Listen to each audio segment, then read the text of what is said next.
saya mencoba mereview kembali yang kita pelajari belakangan tentang makruh-makruhnya yang nggak boleh kita kerjakan, ya. Di antaranya jangan sampai makruhnya itu kita kerjakan. Di antaranya adalah tarkul madmadah wal istinsyaq, meninggalkan kumur-kumur dan mencuci hidung. Orang yang doyan sholat itu, yang gemar sholat, nggak mungkin ada upilnya, ya kan?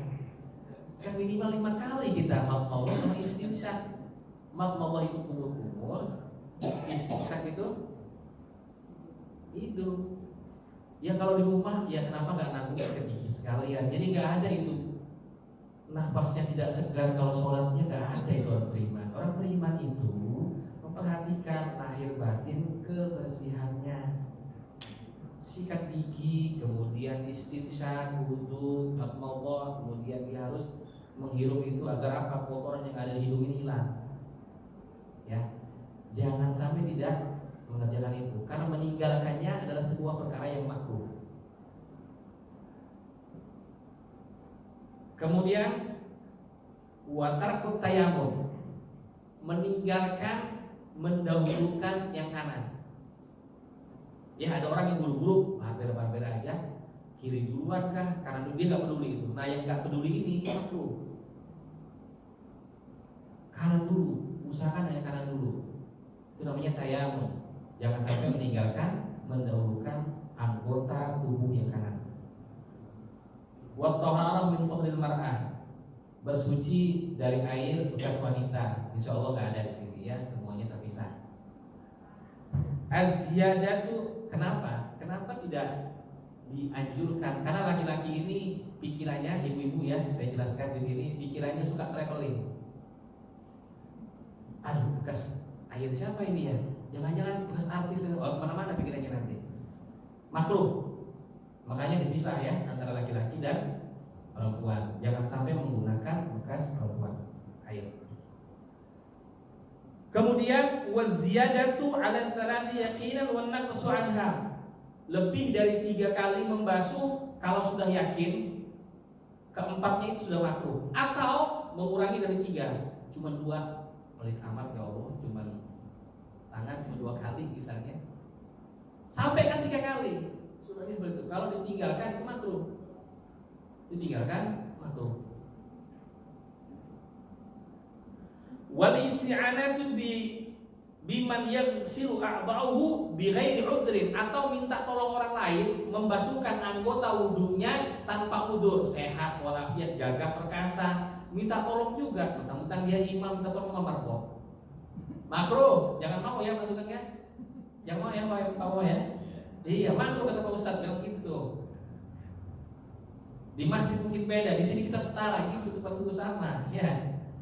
Gak boleh, jangan sampai kita minta tolong sama orang kecuali ada udzur. Apa udzur seperti apa? Kalau kita lagi sakit atau kita lagi gak bisa menggunakan tangan sendiri dan lain sebagainya. Udzur syar'i artinya ada excuse, ada dispensasi. Wa takhlilul lihyati lil muhrim 'inda ramli, wa qala Ibnu Hajar yusannu birifqin, atau menyelah-nyelah jenggot pada waktu dia berihram baik haji maupun umroh. Ini makruh. Kenapa? Takut jenggotnya gugur. Ini yang mengatakan siapa? Imam Romli. Kalau Ibnu Hajar, sekali lagi saya ulang, kalau saya menyebutkan Ibnu Hajar dalam fikih, maksudnya adalah Ibnu Hajar Al-Haythami. Ini semuanya ulama-ulama Imam Syafi'i. Kalau Ibnu Hajar dalam hadis namanya Ibnu Hajar Al-Asqalani. Ibnu Hajar Al-Haythami mengatakan boleh, tidak boleh kalau waktu ihram untuk menyelah-nyelah, tapi dengan lembut, dengan lemah lembut, nggak usah terasa berusuh, gugur nanti jenggotnya, ya. Udah tahu nih sekarang kalau ihram, tahu nih saya hukumnya nih. Saya pakai sela-sela atau enggak? Wah, kata Imam Romli begini, begitu kan, udah tahu orang al-farah. Dan jadi alim misalnya, ya. Kalau mau tahu yang nanya, sampai jelasin tuh, kata Imam Romli begini, kata Ibnu Hajar begini. Wa yuhramu minal musabbal, haram hukumnya berwudu pakai air musabbal. Ma'ul musabbal kalau di Yaman itu ada. Saya pernah terangkan di setiap sekian kilometer di pinggir jalan itu ada mesin yang dingin, bukan kulkas ya, ini mesin yang dingin, airnya dingin sekali, kita bisa minum di situ. Itu namanya ma'ul musabbal, air yang diwakafkan atau dikhususkan hanya untuk diminum. Kalau kita buat untuk wudu itu haram. Haram.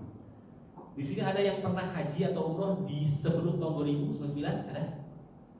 99 ke bawah ada? Saya waktu itu masih SMP, Pak, Bu. Tahun 99 saya ke sana. Tahun ke sana ya. Yang berangkat tahun 99 dia akan tahu dulu Masjidil Haram itu punya basement. Masuk ke bawah.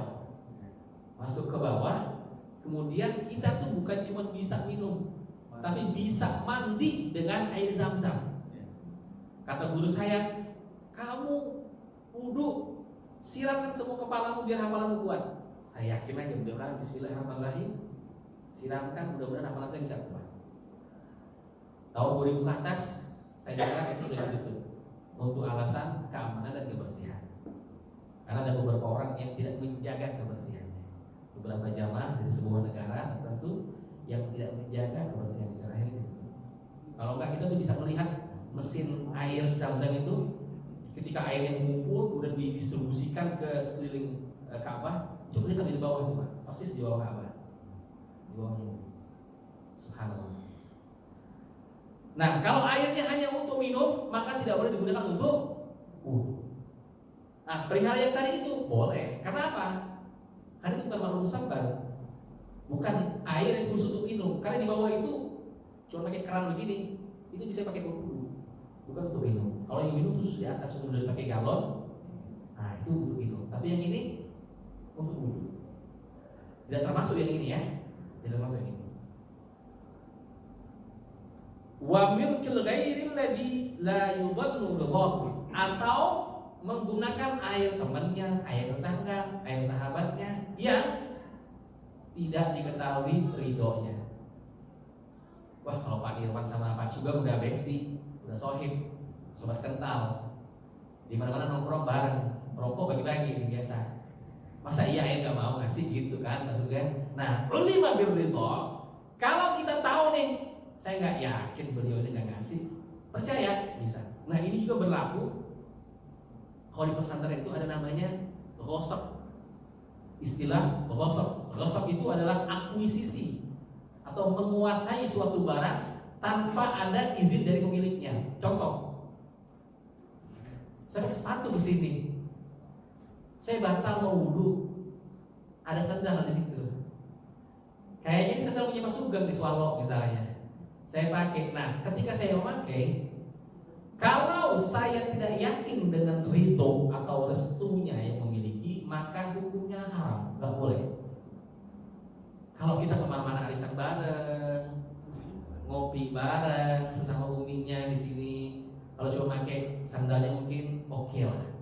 Atau ketiga karena bukan hanya dipakai pasti senang, oke lah, nggak masalah. Tapi kalau nggak diketahui restunya, maka hukumnya ghasab. Ghasab itu artinya mengambil atau memakai sesuatu tanpa izin pemiliknya, enggak boleh. Ini berlaku untuk inventaris kantor. Sering saya ingatkan. Ya. Yang hanya untuk kantor digunakan untuk keperluan kantor, jangan dipakai untuk keperluan pribadi. Masih ada pejabat kita beberapa tahun yang lalu di sebuah institusi, itu kalau ngantar anaknya dia sendiri, Pak, sopirnya disuruh istirahat, karena ini bukan urusan kantor. Gak mau sopirnya nganterin anaknya.